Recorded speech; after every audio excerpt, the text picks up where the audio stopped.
Today on the WhereTraveler podcast, our host Teresa Rodriguez talks with Shivani Vora. She's been a contributing lifestyle writer for Travel and Leisure, The Wall Street Journal, National Geographic Traveler, Condé Nast Traveler, and Forbes magazine.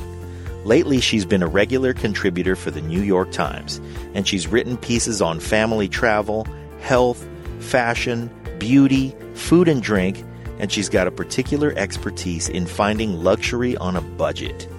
She was born in India, immigrated to the U.S. with her family when she was 8 years old, and had been to some of the world's most exotic locations like Bali, Hong Kong, and Istanbul by the time she was a teenager. That influence has fueled her sense of exploration and adventure, something she is actively passing on to her two daughters. They live in New York City, and they've explored the city's great museums, restaurants, and landmarks together all of the girls' lives. Shivani talks with Teresa today about travel bargains, how to time and plan out your New York adventures to get the most bang for your buck, and how to take advantage of unique culinary experiences that are also a bargain. Now, if you like what we do here on the WhereTraveler podcast, and if travel bargains and tips are useful to you, please do us a favor and subscribe to the show on iTunes or Spotify, or write us a review and give us a 5-star rating. We sure would appreciate it, and we'll keep the valuable content coming. And speaking of valuable content, you can find Shivani Vora at shivanivora.com, where she always shares the most up-to-date articles that you'll surely find useful and entertaining. Here she is with our host, Teresa Rodriguez, our special guest, Shivani Vora.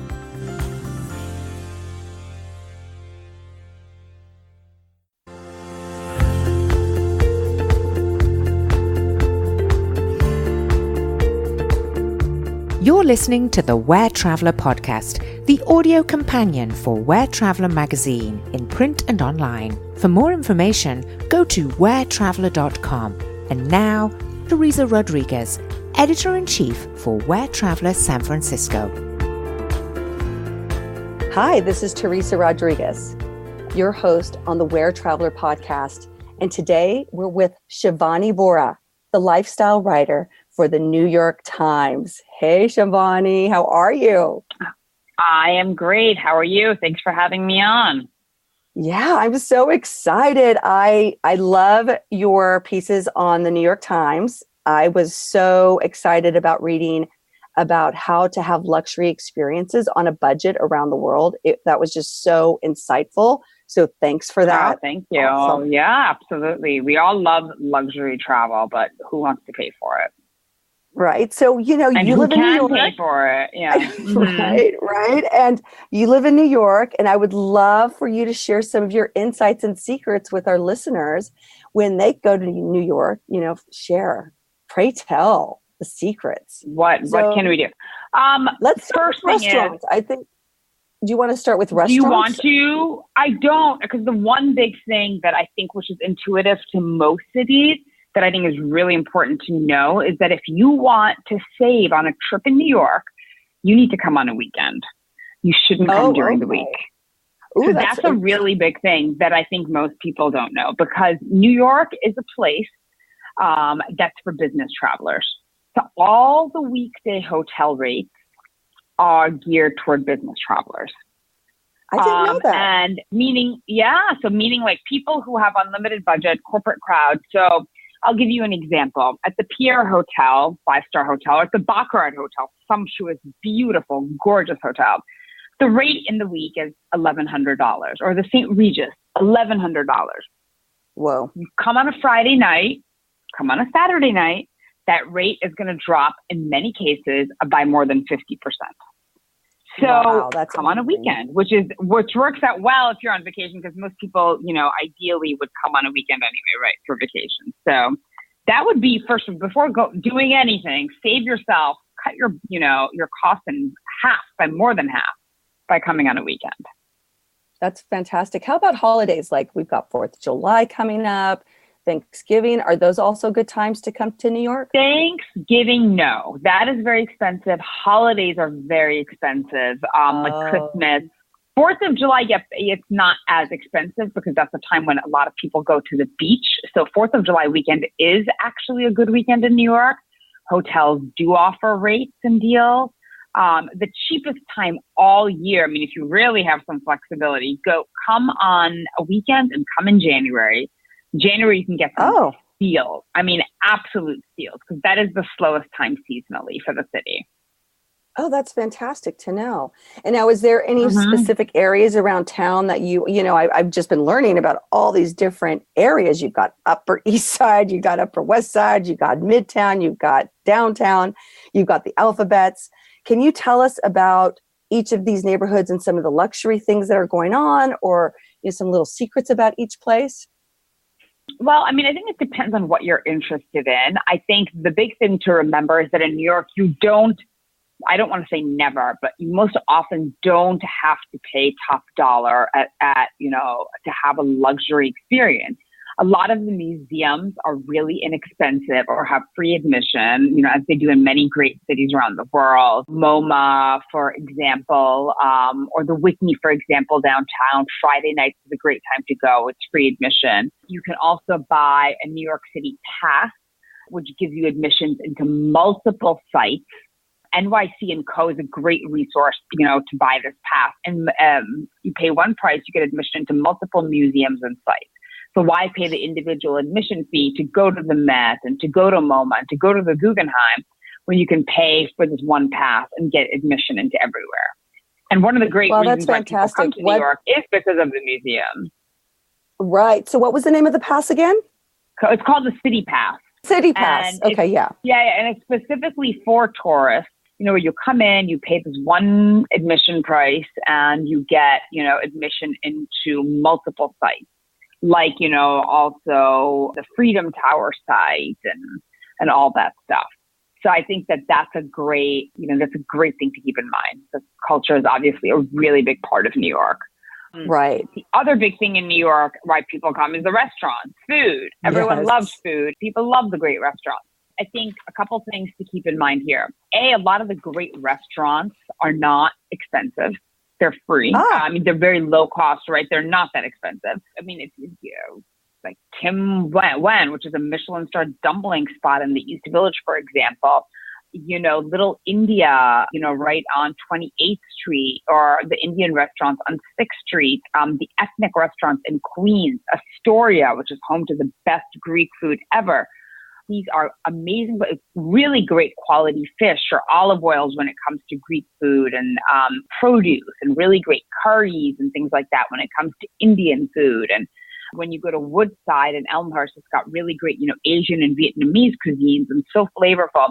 And these are meals, you pay $15, $20, $25, dollars a person, and you have feasts. I mean, when I tell you feasts, so I think that's A. B, if you are looking to go to some of the most high-end restaurants, Avra Madison. Avra happens to be my favorite. It's a very trendy, celebrity-ridden Greek spot on Madison, right off Fifth Avenue.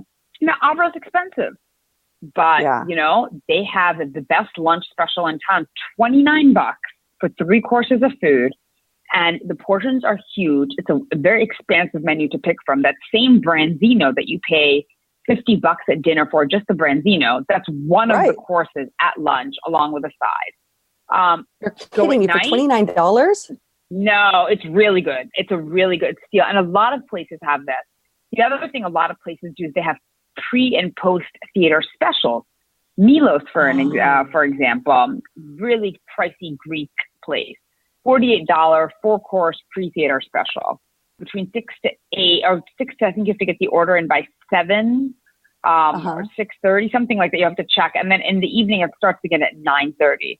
So if you're willing to have a little bit of flexibility, you can absolutely have a great, meal at one of these trendy spots. And then you want to hang out after you're done. I mean, go to the bar, get a drink. You're still going to save a lot of money, but take your time. Once you place the order, you can space out your courses and sit there. I mean, I've gone to, Milos and had a 3-hour dinner there. Just, come by 6:30, place my order, leave by 9:30, have a great night out.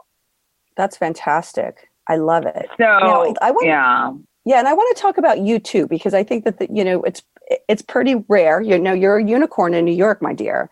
You are a lifestyle writer for one of the most powerful newspapers in the world. And I'd love to chat with you about how that happened. Like, how did you score that? And what's your background? Were you born and raised in New York? No, I was born in New Delhi, India. And I, my family immigrated. We're first generation immigrants when I was 8.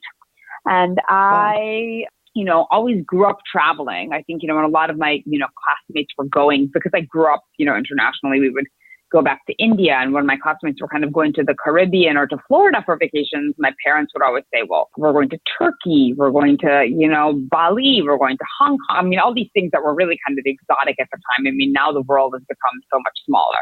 And I think that love of curiosity cultivated that. And, then I went to NYU journalism school, started pitching the Times then, and got in when I was a student, with my first pieces. And it just kind of jumped off from there. That's so fascinating. And so it is. It's great. Yeah. So do you have advice for, budding writers or kids that are in university right now? They're like, oh my God, I want to write for the New York Times. Do you have some, just some insights or sage wisdom that you can share about how you got to where you're at? All I will say is this. The best writers are never, the people with the most bylines are never necessarily the best writers. They're just the most persistent. So yeah, it's funny that you pay off. Persistence, not annoyance. That's all I'll say. Yeah, and I think that you're really right about that, because I've written a few books for people and they get stuck. They're like, well, I don't want to share that information, or I don't want to write about that. I'm like, you need to get everything out and on the paper before you can decide what you're cutting or what you're not cutting, right? It has to get out of you first. And then from there, then you can decide what you're going to keep and what you're not going to keep. I think that there's a lot of fear sometimes about writing and getting your words on paper as well. And, what I find so, just so rewarding and inspiring about you is that you've really created a fantastic niche. And, I also want to mention that you're a mom. And let's talk about two girls. Let's talk about being a mom in New York. This is big, girl. This is huge. It's fun because, my parents live in New Jersey. And when we go visit them, I would say suburban life is very different in terms of, especially when my kids were younger, if you wanted to go to the park, you would have to get them in the car seat, drive to the park, get them out of the car seat, to fold the stroller, put it away. It's a whole Megillah. In New York, you just get out and you go. And there's 6 parks. Do we want to go to the UN Park? Do we want to go to Central Park? Do we want to go by the East River? And I think there's an abundance of activities to do for kids and for families to enjoy that are also really inexpensive or for free. And there's always something going on. And I think that way it makes it interesting to be a kid. It can be overwhelming and sensory overload, but it is interesting to have the opportunity to be a kid in New York. Yeah, I can't even imagine. That just sounds so fascinating. And I think, a lot of families who travel, they're like, okay, let's plan a trip somewhere. New York would not be one of the first places to, go and take your kids. But would you say that, definitely go to New York, take the kids to New York? What's your advice for families that are looking to go to New York? Is that something you would recommend? And what are some of the things that you I would love suggest? it. I recommend it to everyone. I beg all my friends to come, who don't live here. And they're like, well, is there enough to do? I'm like, there is so much. And you don't, and it's a blessing. I think it's good for kids to be a little bit older. That's a really good, I wouldn't for babies and stuff, they might kind of miss the point. But I think once they can start walking a little bit, because there is a lot of walking, I think that's the great thing. And although you can definitely fold the subway and all that, fold the stroller on the subway, so the strollage, but they'll enjoy it more. They'll get into riding the tram over to Roosevelt Island, and they'll get into the Natural History Museum and the dinosaurs there. And they'll love to, climb all the complex stuff and, and the playgrounds. There's so many different playgrounds in Central Park, or, go ice skate at Rockefeller or, or in Central Park. So, there's a lot of cool stuff to do. I think that, it's good to be a little bit older. Now my kids are 6 and 11. I would say probably when they were out of strollers, they really started enjoying it, at 3. Absolutely. And how about let's talk a little bit about etiquette with kids at restaurants, because I know that there are some places, like Europe, there, bring your kids, sit down, have a big family meal, Las Ramblas in Barcelona, go for it. Where there's other places, that aren't as kid friendly. Do you have some, just kind of rules of conduct when you've got, kids going to restaurants in New York? I would say, but you have to judge your own child, right? I wouldn't take a kid, at 8:30, or 8 o'clock to a restaurant if they're used to going to bed at 7, right? Unless they're just going to sit in the stroller and sleep and they're a baby. I mean, I would say that all high-end restaurants, the Danielles of the world and, the Jean-Georges of the world, so they welcome kids. I think they prefer that they usually come early and that they're well-behaved. So I think that's good to know, because I would, because that's really good to know. Grill, I would think that, they'd be like, what, we really don't want your kids here. But I think that piece of advice, what you said, is bring them early and before their bedtime is super smart. Well, I wrote an article about this a couple of years ago. Yeah, I mean, like Gotham Bar and Grill, some of the best restaurants in New York. And they're like, listen, we love, bring your kids. I mean, we brought my daughter to Cafe Boulud, which is a Danielle Boulud restaurant, for her second birthday.